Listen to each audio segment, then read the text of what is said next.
네, 저희들이 이제 고린도전서 말씀을 계속 살피고 있는데, 지금 저희들이 오늘 이제 14장을 나누게 됩니다. 그래서 12장부터 우리 14장까지는 그 성령의 은사와 이렇게 관계된 말씀입니다. 그래서 제가 참 이렇게 부탁을 드리기는, 여러분들이 이 12장부터 14장까지 말씀은 하실 수만 있으면 좀 복습을 이렇게 좀 해 놓으셔서 마음에 좀 새겨 놓으시면, 왜냐하면 이 성령의 은사는 우리 성도님들의 이 교회 생활과 굉장히 이렇게 강하게 밀접이 되어져 있고 연관이 되어져 있고, 그리고 또 이제 앞으로 또 다른 분들을 우리가 돕고 또 이해하는 데 있어서 이제 굉장히 그 중요한 그런 내용들입니다. 그래서 우리 12장에서 이제 그 성령의 은사 이렇게 다루면서 참 여러 가지가 있지만 성령님이 이렇게 주시는 것이다. 그리고 또 우리가 성령의 은사를 우리가 가지게 될 때 이것과 관련해서 우리가 열등감 때문에 나는 교회에 아무 쓸모없는 사람이다 이렇게 말을 해서도 안 되고, 또 눈에 두드러진 여러 가지 은사들 때문에 다른 사람을 향해서 너는 쓸데없는 사람이다 이렇게 우월감을 나타내어서도 안 되고, 우리는 지체의식을 가져야 됩니다. 한 몸입니다. 한 몸. 우리는 지체의식을 가져야 된다. 그리고 이제 제일 좋은 길은 하나님이 주신 그 은사를 바로 사랑으로 행하는 것이다. 그래서 13장에 이제 사랑에 대해서 교훈을 했습니다. 앞부분에서는 사랑이 없으면 모든 은사는 아무것도 아니다, 또 아무 유익이 없다.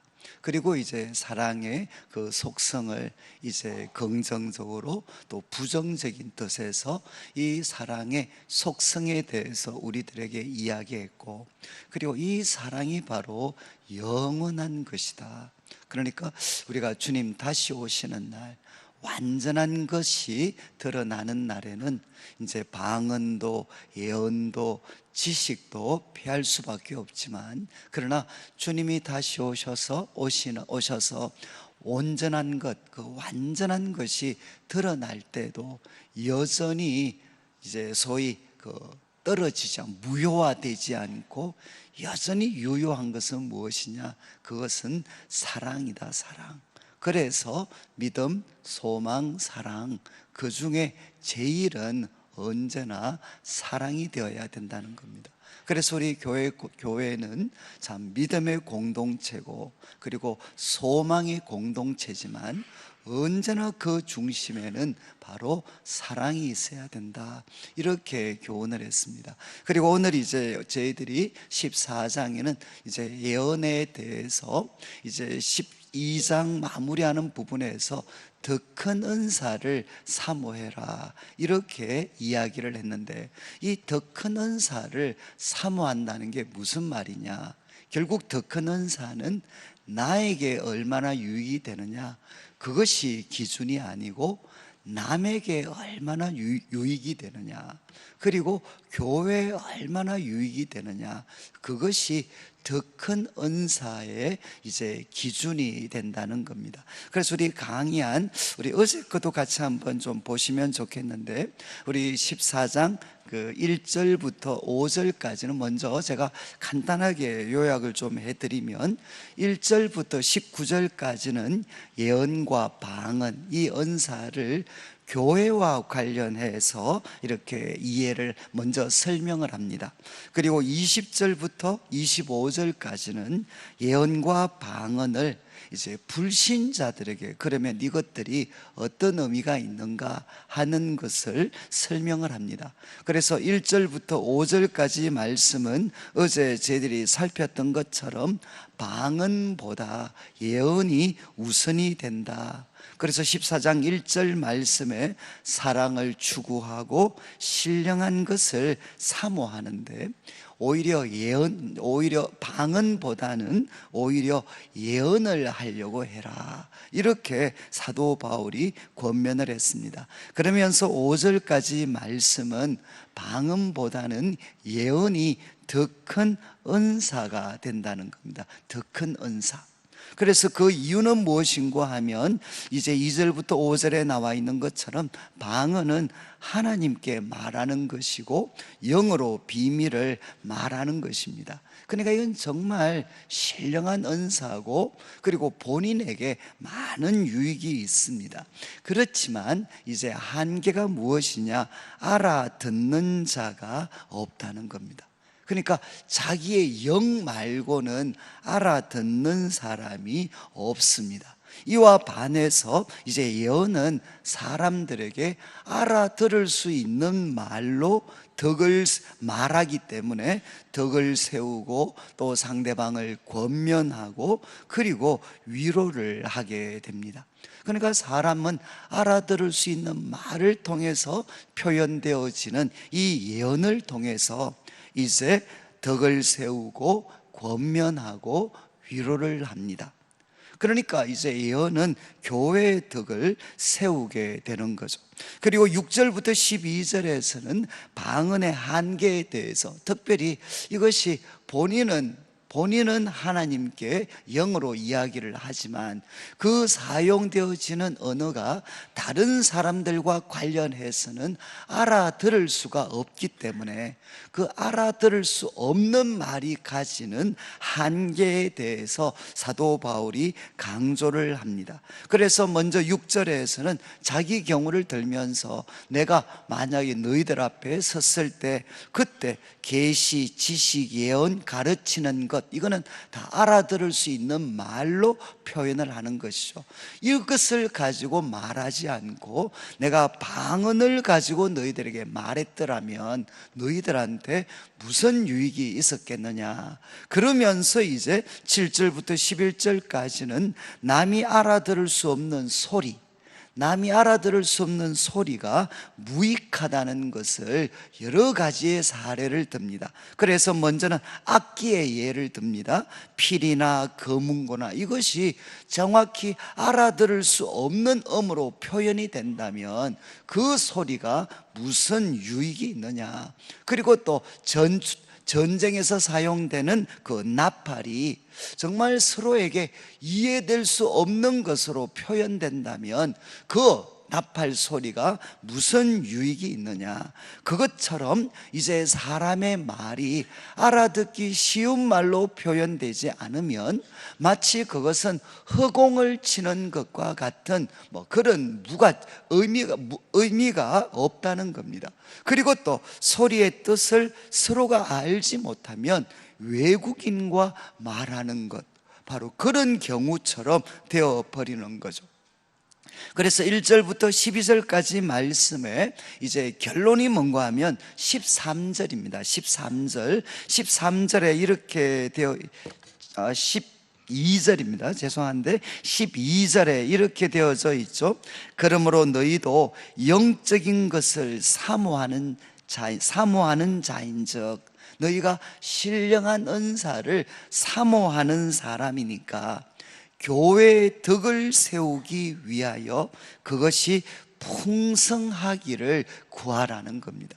그러니까 우리가 신령한 그런 은사를 사모해야 되는데 그 목적이 뭔가 하면 교회의 덕을 세우기 위해서, 나에게 유익이 되는 게 아니라 교회의 덕을 세우기 위해서 그것이 풍성하기를 구하라는 겁니다. 그러니까 여러분들이 신령한 은사와 성령의 은사와 관계에서 양극단이 있죠. 한쪽은 무엇입니까? 은사가 풍성하지만 이것이 교회 유익이 되도록 사용하지 못하는 겁니다. 그러니까 이것도 큰 문제죠. 성령님이 주신 은사를 조금 있으면 나타날 텐데 그냥 교회의 질서를 깨트리고 그리고 교회 덕이 아니라 오히려 교회를 어지럽게 하는데 이 은사가 사용이 될 수 있습니다. 이거는 은사의 오용이죠. 오용과 남용, 이것도 분명히 잘못된 것입니다. 그런데 또 이 반대 극단은 무엇입니까? 이게 이렇게 위험한 것이니까 성령의 은사는 아예 구하지를 않는 겁니다. 이것은 그냥 관심을 꺼버리고 나하고는 상관없는 것처럼 해버리는 것, 이것도 잘못이죠. 성령의 은사는 하나님께서 교회를 충만하게 하기 위해서 주신 정말 놀라운 선물들인데, 그것에 대해서 관심을 갖지 않고 그것을 구하지도 않는 것은 너무 우리들에게는 큰 손실이 되는 겁니다. 그러니까 사도 바울이 이 14장까지의 말씀을 통해 계속 강조하는 것은 무엇이냐? 신령한 은사가 풍성하도록 구해야 된다는 거죠. 신령한 은사가 풍성해지기를 우리는 구해야 되는데, 목적이 무엇이냐? 바로 교회의 덕을 세우기 위해서, 교회의 덕을 세우기 위해서 이 은사가 있어야 된다는 거죠.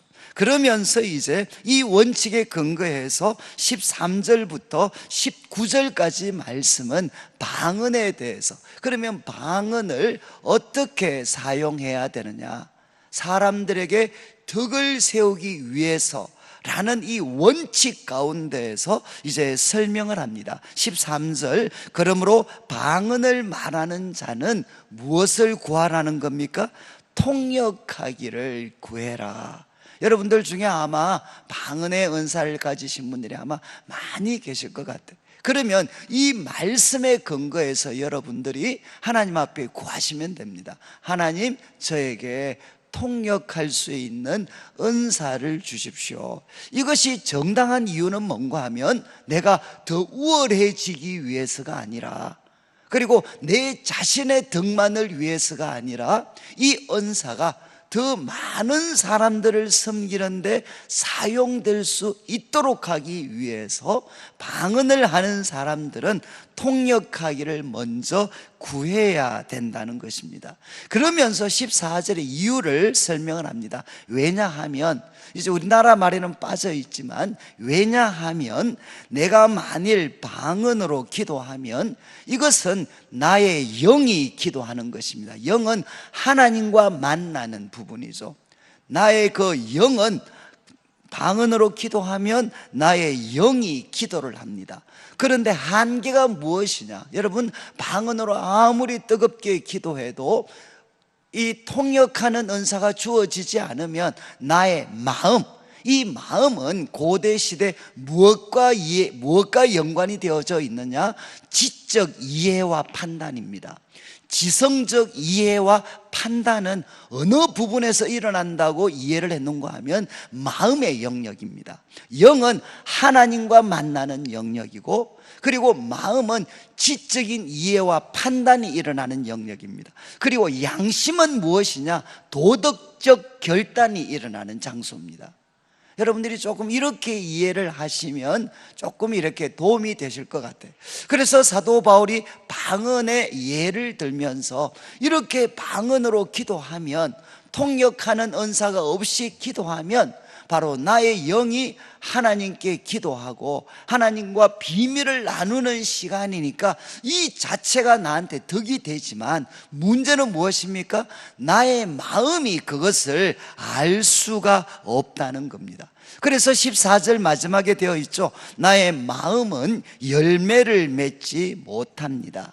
그러면 15절, 그러면 어떻게 해야 되나? 가장 바람직한 것은 무엇이죠? 내가 영어로 기도하고, 그리고 내가 또 영어로 기도하고 또 마음으로 기도를 하는 것이고, 또 내가 영어로 찬송하고 또 마음으로 찬송하는 것입니다. 여러분, 여기에 영어로 기도하고 영어로 찬송하는 것은 다 무엇과 연관되어져 있느냐? 방언과 연관이 되어져 있습니다. 그래서 우리가 방언으로 기도하다 보면 여러분 영어로 기도하게 되고, 때로는 또 방언으로 찬양을 할 수도 있습니다. 그러나 이것이 가장 바람직한 상태는 아니라는 거죠.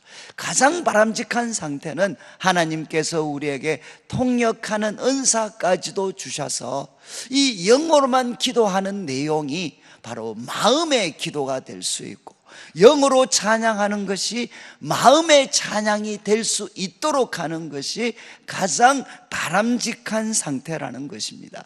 그러면서 16절에 이제 이야기합니다. 그렇지 않으면 너가 영으로 축복할 때, 우리가 영으로 방언으로 기도하다 보면 다른 사람들에 대한 막 축복이 나와요. 다른 사람에 대해서 막 축복이 나오는데, 이거는 분명히 축복하고 있다는 건 알겠는데 나도 그 내용을 잘 모릅니다.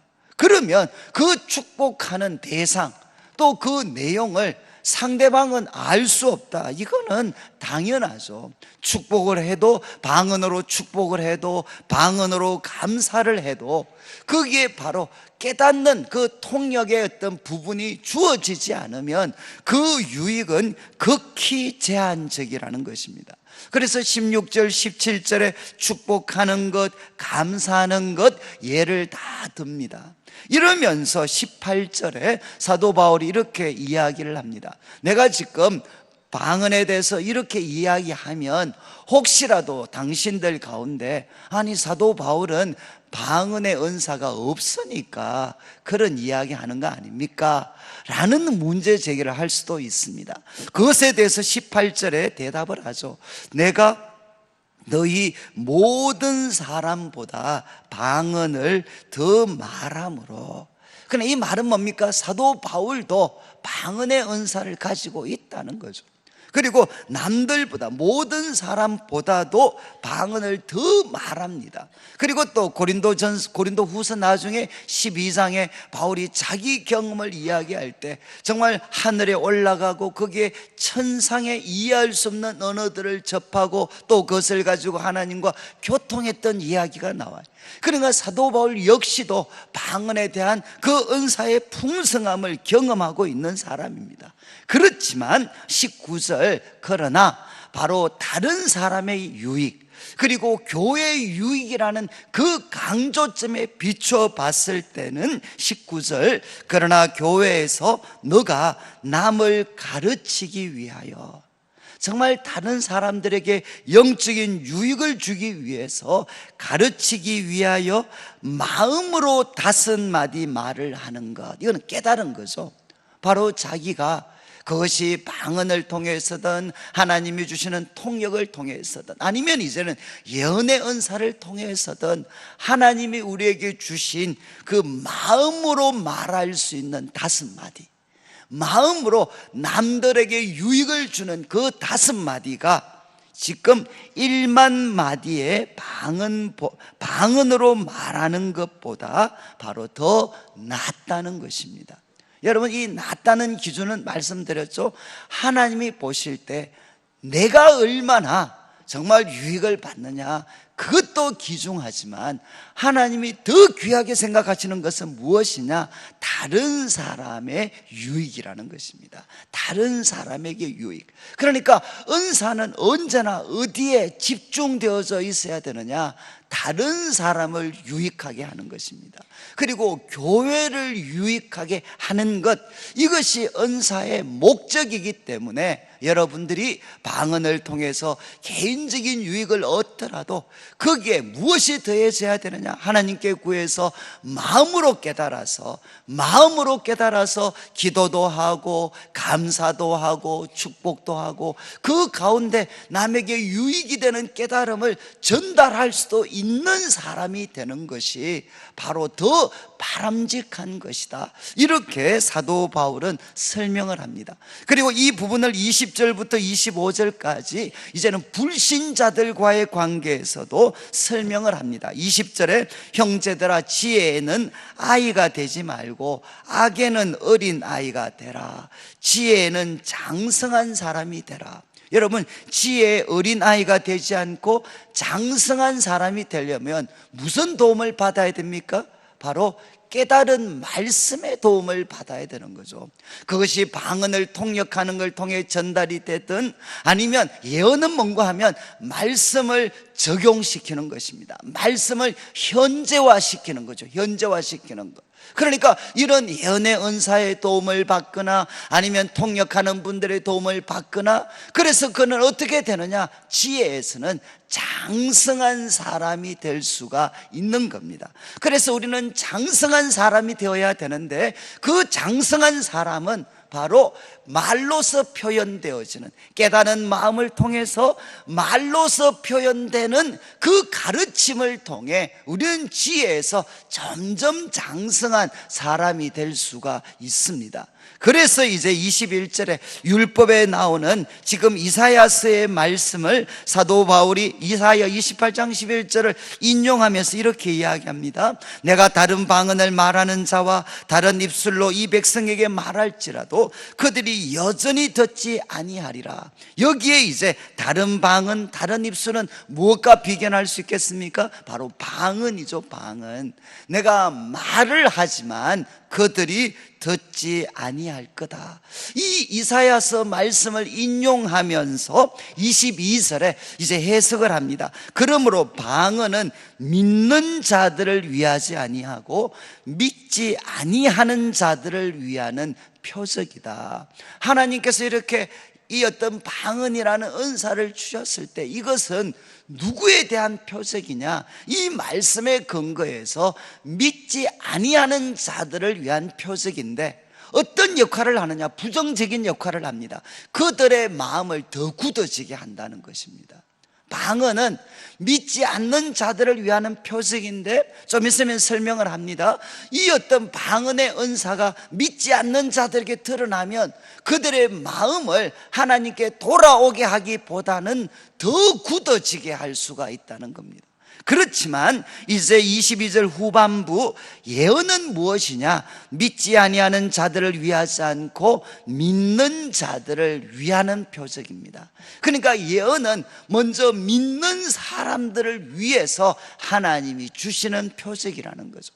그러면서 이 말씀을 이렇게 설명을 합니다. 이 말씀이 무슨 뜻이냐? 23절, 온 교회가 함께 모입니다. 온 교회가 함께 모여서 보십시오. 다 방언으로 말을 해.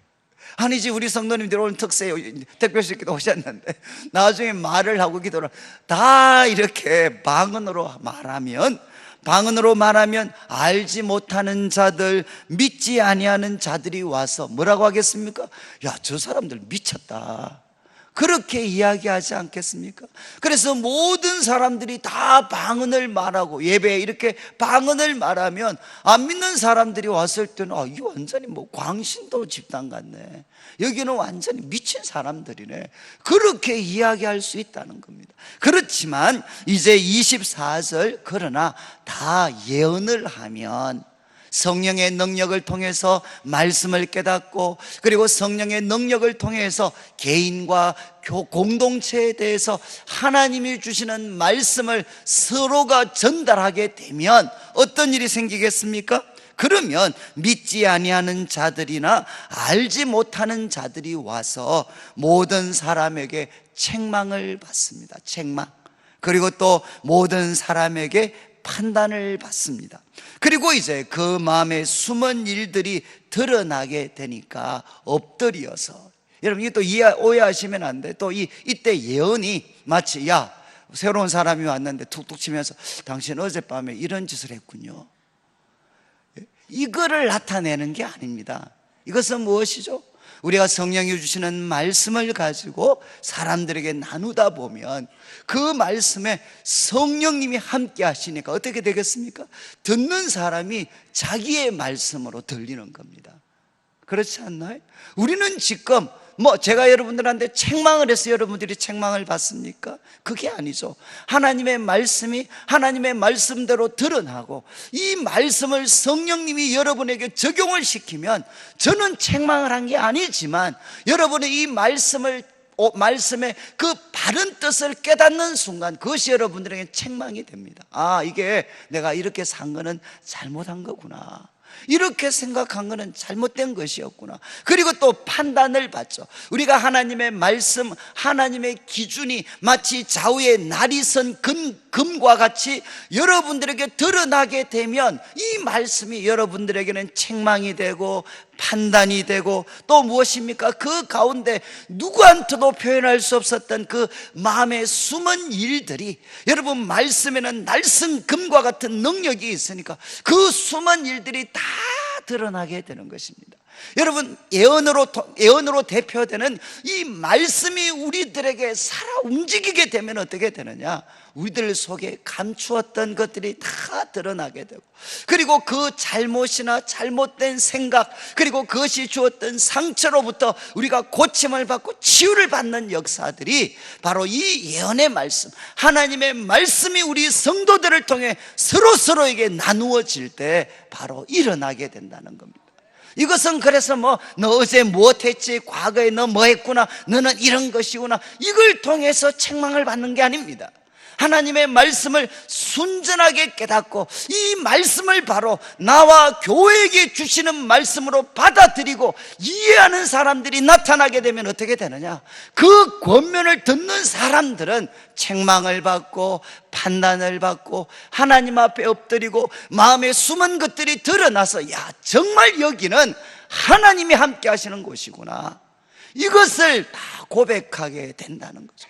그러니까 우리들에게 무엇이 필요하냐? 이것은 여러분, 설교자에게만 해당되는 게 아닙니다. 우리 순장님들이 이 은사를 받을 수 있어요. 하나님의 말씀을 성령의 도우심을 통해서 구하다 보면 성령님이 이 말씀을 깨닫고 바로 나와 다른 사람들에게 적용할 수 있는 말씀으로 여러분들에게 깨닫게 해주면 어떻게 되느냐?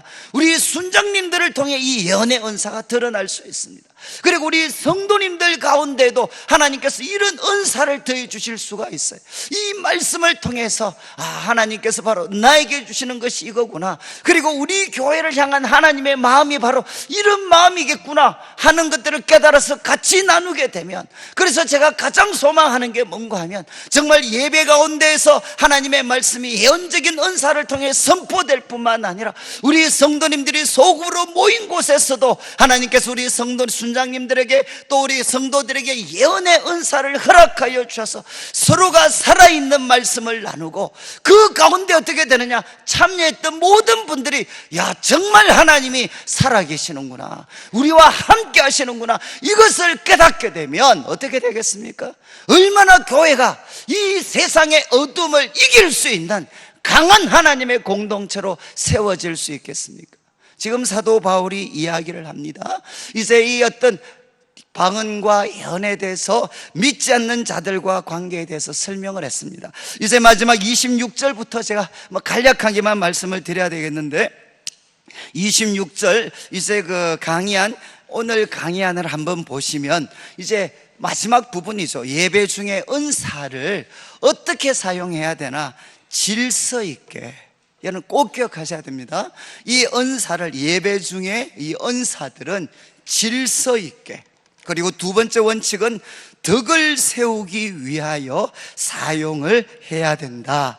26절, 형제들아 어찌할까? 너희가 모일 때 찬송시도 있고 가르치는 말씀, 계시, 방언, 통역도 있습니다. 그런데 어떻게 사용해야 되나? 모든 것을 덕을 세우기 위해서 해라.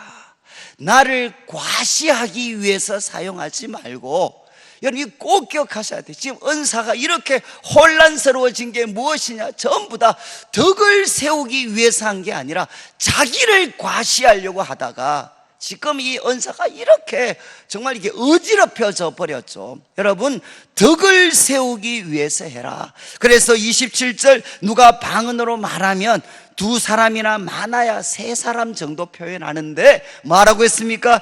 차례를 따라서 해라. 차례. 누구에게 하나님께서 예배 가운데, 지금 요즘 세팅과는 달라요. 우리 초대교회 당시에 규모도 작았고 가정에서 모여서 예배를 드릴 때 그때 성령님이 임하시면, 그러면 방언하는 의사 한 세 사람 정도 표현하는데 어떻게 하느냐? 한 사람씩 차례대로 해라. 그리고 또 27절 마지막, 한 사람은 통역을 해라. 통역. 그런데 28절을 보시면 통역하는 자가 없으면 교회에서 뭐라고 했습니까? 잠잠해라. 이거는 공적인 예배 시간에 다른 사람 앞에 표현될 것이 아니라는 겁니다. 통역하는 자가 없으면 대신 자기와 하나님과 말하는 데 사용을 해라. 공동체 앞에서 표현하지 말고, 자기 통역하는 자가 없을 때는 자기와 하나님과의 관계에서만 사용을 해라.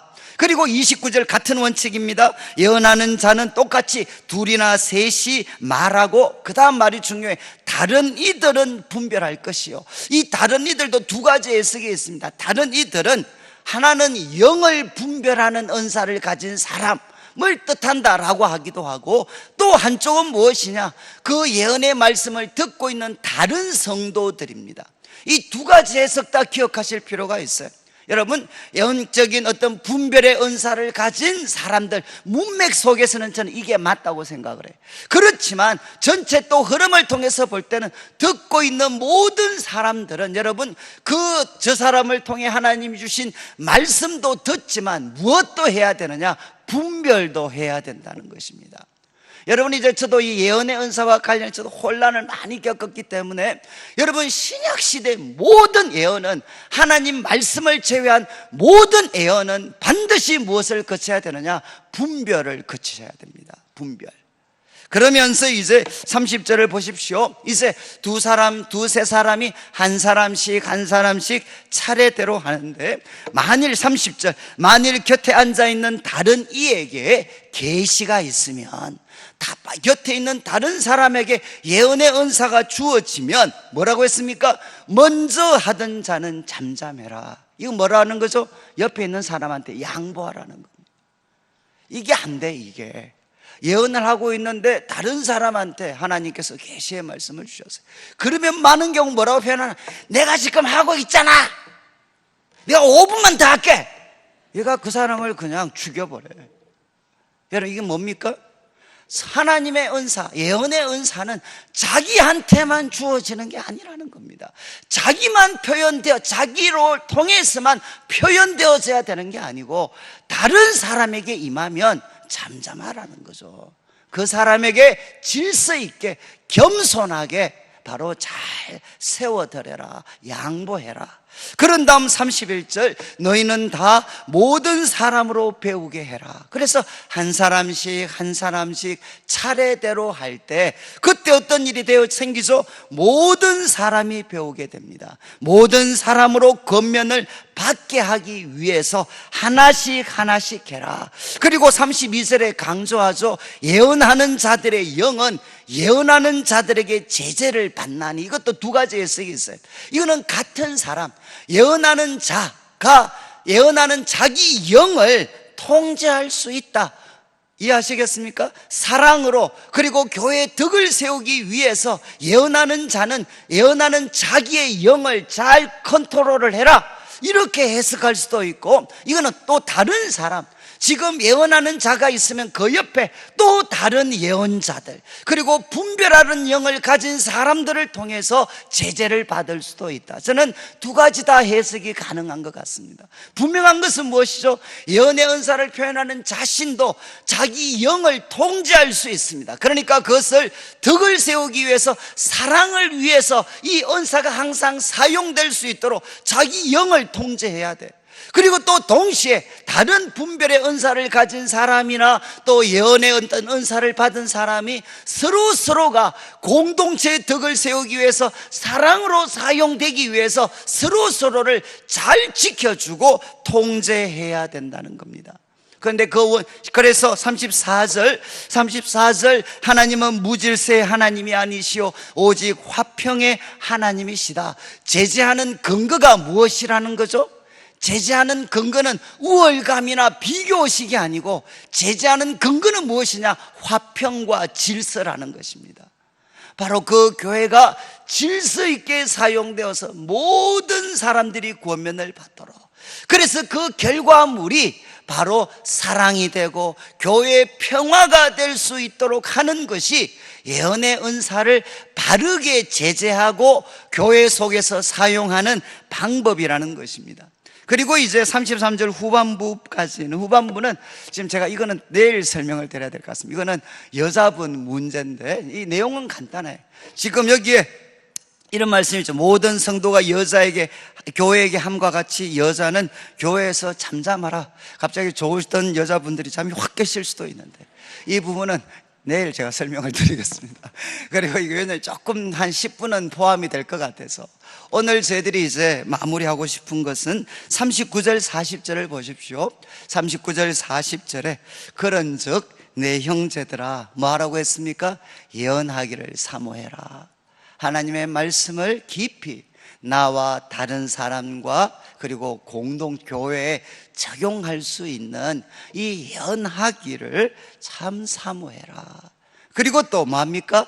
방언 말하기를 금하지 마라. 이 방언도 구해라. 그러면서 40절 모든 것을 품위 있게, 이 품위 있게는 적절하게 해라. 적절하게. 무엇을 위해서? 덕과 평화를 위해서 모든 것을 적절하게 하고, 그리고 이제는 질서 있도록 해서 질서 있게 해가지고 여러분에게 주신 이 성령의 은사가 더 많은 사람들한테, 질서는 바로 이거잖아요. 더 많은 사람들이 혜택을 보게 하기 위해서 질서가 필요한 것입니다. 그래서 모든 은사를 바로 질서 있게 적절하게 사용해서 교회가 이 은사를 통해서 더 정말 이렇게 하나님이 주신 놀라운 은혜를 깨닫고 이 시대에 빛이 되고 소금이 되는 교회로 세워져 갈 수 있도록, 저는 오늘 기도하실 때 하나님 저에게 성령의 은사를 충만하게 부어주시고 특별히 말씀을 깊이 깨달을 수 있는, 또 다른 사람을 세우는 데 사용할 수 있는 예언의 은사도 주시고, 하나님 저에게 또 방언의 은사를 가지신 분이 있다면 하나님 저에게 통역할 수 있는 은사도 주시고, 이것이 교회 가운데 질서 있게 적절하게 사용되어져서 우리 교회가 더욱더 주님이 기뻐하시는 교회로 세워져 가게 해 주옵소서.